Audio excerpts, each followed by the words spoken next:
శతాబ్దాల కళ సాకారమైంది. అసాధ్యం సుసాధ్యమైంది. ప్రపంచంలోని అత్యంత ఎత్తైన చీనాబ్ స్టీల్ బ్రిడ్జిని ప్రధాని మోదీ ప్రారంభించారు. జమ్మూ కాశ్మీర్లో 44,000 కోట్ల రూపాయల కేంద్ర ప్రభుత్వ ప్రాజెక్టుల్ని ప్రారంభించారు. ఈ దెబ్బతో జమ్మూ కాశ్మీర్లో పర్యాటక రంగం అభివృద్ధి పుంజుకుంటాయా?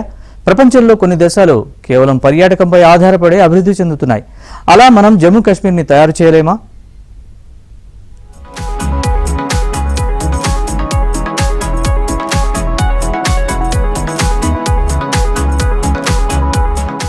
శతాబ్దపు కళ నేటితో సాకారమైంది. ప్రపంచంలోనే ఎత్తైన రైల్వే ఆర్చ్ బ్రిడ్జ్ చినాబ్ వంతెనపై రాకపోకలు ప్రారంభమయ్యాయి. కడ్డా నుంచి కశ్మీర్ కు వందే భారత్ రైలుకు జెండా ఊపడం ద్వారా ఆ వంతెన అందుబాటులోకి వచ్చింది. అత్యంత దుర్లభమైన శివాలిక్, పీర్ పంజాల్ పర్వత శ్రేణులను కలుపుతూ కశ్మీర్ లోయకు రైలును నడపాలన్న బ్రిటిష్ కాలం నాటి కళ మోదీ హయాంలో సాకారమైంది. కడ్డాలో 46,000 కోట్ల అభివృద్ధి ప్రాజెక్టులను ఆవిష్కరించారు ప్రధాని మోదీ. దేశంలోనే మొట్టమొదటిసారిగా తీగలతో అనుసంధానించిన అంజీర్ రైల్వే కేబుల్ బ్రిడ్జ్ ను మోదీ ప్రారంభించారు.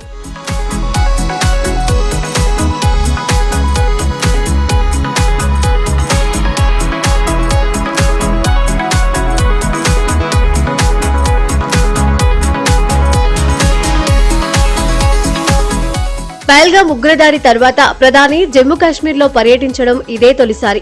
ఉదంపూర్ లోని ఎయిర్ ఫోర్స్ స్టేషన్ లో దిగిన మోదీ జమ్మూ కాశ్మీర్ ముఖ్యమంత్రి ఒమర్ అబ్దుల్లా, రైల్వే మంత్రి అశ్విని వైష్ణవ్ తో మాట్లాడారు. ఈ సందర్భంగా చినాబ్, అంజీ వంతెనలపై పరుగులు తీసిన వందే భారత్ రైలులో మోదీ ప్రయాణించారు. అనంతరం మోదీ కడ్డాలో బహిరంగ ర్యాలీలో పాల్గొన్నారు.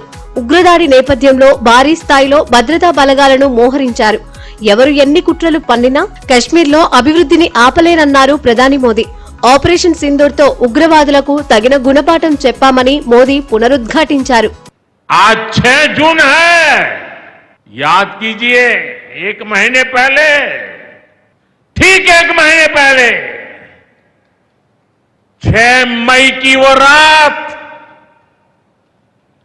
पाकिस्तान के आतंकियों पर कयामत बरसी थी. अब पाकिस्तान कभी भी ऑपरेशन सिंदूर का नाम सुनेगा तो उसे अपनी शर्मनाक शिकस्त याद आएगी.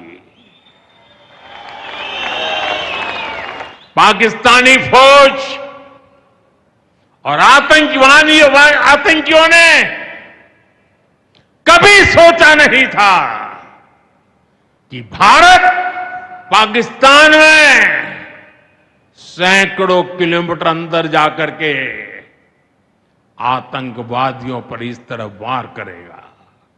ఈఫిల్ టవర్ కన్నా ఎత్తైన వంతెనను నిర్మించుకున్నామన్నారు ప్రధాని నరేంద్ర మోదీ. చినాబ్ వంతెన నిర్మాణంతో ఈ ప్రాంతం పర్యాటక ఆకర్షణగా నిలుస్తుందన్నారు. బ్రిడ్జి నిర్మాణంలో ఎన్నో సవాళ్లు ఎదురైనా మాత వైష్ణోదేవి ఆశీర్వాదంతో సాధ్యమైందని చెప్పుకొచ్చారు. భారత రైల్వే నెట్వర్క్ తో కశ్మీర్ కూడా అనుసంధానమైందన్నారు. ఈ బ్రిడ్జ్ ఉదంపూర్, శ్రీనగర్, బారాముల్లా రైల్వే ప్రాజెక్టులో భాగం. చినాబ్ నదీ గర్భం నుంచి 359 మీటర్ల ఎత్తులో దీన్ని నిర్మించారు. పొడవు 1,315 మీటర్లు.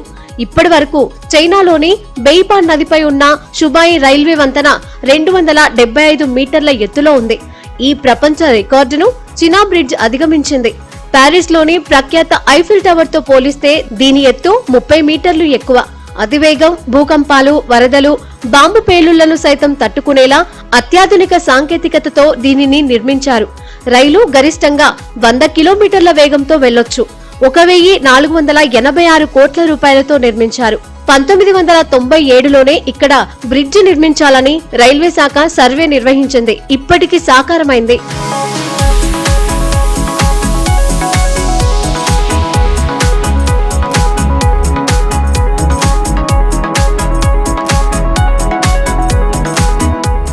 జమ్మూ కాశ్మీర్ లో ఎన్ని అభివృద్ధి కార్యక్రమాలు చేపట్టినా, వేల కోట్లు వెచ్చించినా పహల్గామ్ లాంటి ఘటనలు టూరిజం ను భారీగా దెబ్బతీస్తున్నాయి. 10 ఏళ్ల పాటు టూరిజం పుంతలు తొక్కినా పహల్గామ్ తర్వాత మందగించింది.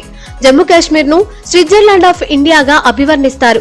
నిజానికి స్విట్జర్లాండ్ ను మించిన ప్రకృతి అందాలు జమ్మూ కాశ్మీర్ సొంతం. అయితే ఉగ్రదాడుల నేపథ్యంలో విదేశీ పర్యాటకులు రావాలంటే భయపడుతున్నారు. ఈ చైనా బ్రిడ్జి ఒక అద్భుతమైన engineer Marvel. Earthquake 8 richer scale ని కూడా తట్టుకోగలదు. దీనివల్ల సంవత్సరం పొడుగునా కశ్మీర్తోని కనెక్టివిటీ ఉంది. వేగవంతమైన ప్రయాణం 3 to 3.5 అవర్స్లో మనం జమ్మూ నుంచి శ్రీనగర్కి చేరగలం. ఇది కాస్ట్ ఎఫెక్టివ్ కూడా. విమాన ప్రయాణం కంటే ఇది చాలా తక్కువ ధరలో మనం వెళ్ళగలం. దీనివల్ల టూరిజం బూస్ట్ అవుతుంది. కశ్మీర్లో ఉన్న గుల్మర్గ్, అక్కడి స్కీయింగ్, డల్ లేక్లోని షికారా రైడ్స్, మొఘల్ గార్డెన్స్, ఇటువంటివన్నీ టూరిస్ట్స్కి చాలా అట్రాక్టివ్గా ఉంటాయి. ఇంటర్నేషనల్ టూరిస్ట్ కూడా వచ్చే అవకాశం ఉంది. మినీ స్విట్జర్లాండ్ అయిన కశ్మీర్కి కూడా వస్తారని అనుకుంటున్నాం. కానీ దీనికి మనం భద్రత, మౌలిక సదుపాయాలు కల్పించాలి. ఈ ట్రైన్ స్టేషన్స్ నుంచి లాస్ట్ మైల్ కనెక్టివిటీ ఇవ్వాలి. ఆర్థిక వృద్ధి చాలా పెంపొందుతుంది. టూరిజం పెరిగితే హోటల్స్, రెస్టారెంట్స్, స్థానిక హస్తకళ వ్యాపారాలకు లాభం కలుగుతుంది. Kashmir apples, pashmina shawls, dry fruits దేశంలో అన్ని ప్రాంతాల్లో ఈజీగా వెళ్తాయి. దీనివలన చాలా కొత్త ఉద్యోగాలు కూడా వస్తాయి. మనకి, దేశానికి, కశ్మీర్కి ఇట్స్ ఏ టర్నింగ్ పాయింట్ అని చెప్పవచ్చు. మన దేశంలో హిమాచల్ ప్రదేశ్, కేరళ లాంటి రాష్ట్రాలు పర్యాటక రంగంపై ఆధారపడి ఉన్నాయి. ఏటా లక్షలాది టూరిస్టులు వస్తూ ఉండడంతో స్థానికులు భారీగా ఆదాయం పొందుతున్నారు. France, Spain, Thailand, Sri Lanka, Maldives, Switzerland, Italy లాంటి దేశాలు పర్యాటక రంగంపై ఆధారపడే బతుకుతున్నాయి. టూరిజం ద్వారా చైనా, యుఎస్ భారీగా ఆర్జిస్తున్నాయి. ఈ దేశాల జీడీపీలో గణనీయమైన పాత్ర పోషిస్తున్నాయి.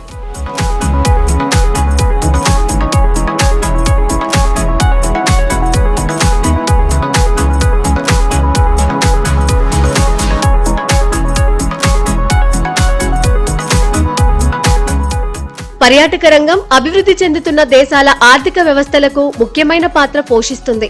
పెట్టిన పెట్టుబడికి అత్యధిక ఉద్యోగాలు కల్పించే రంగం ఇది. అత్యధికంగా ఫ్రాన్స్ ను ఏటా 10 కోట్ల మంది విదేశీ పర్యాటకులు సందర్శిస్తున్నారు. 2024లో 100 కోట్ల మంది ప్రజలు వేరే దేశాలను సందర్శించారని తేలింది. పర్యాటకం వల్ల అమెరికాకు $2.36 ట్రిలియన్, చైనాకు $1.3 ట్రిలియన్ వచ్చాయంటే పరిస్థితి అర్థం చేసుకోవచ్చు. ప్రపంచ పర్యాటక రంగం ఏటా 6% పైగా వృద్ధి చెందుతోంది.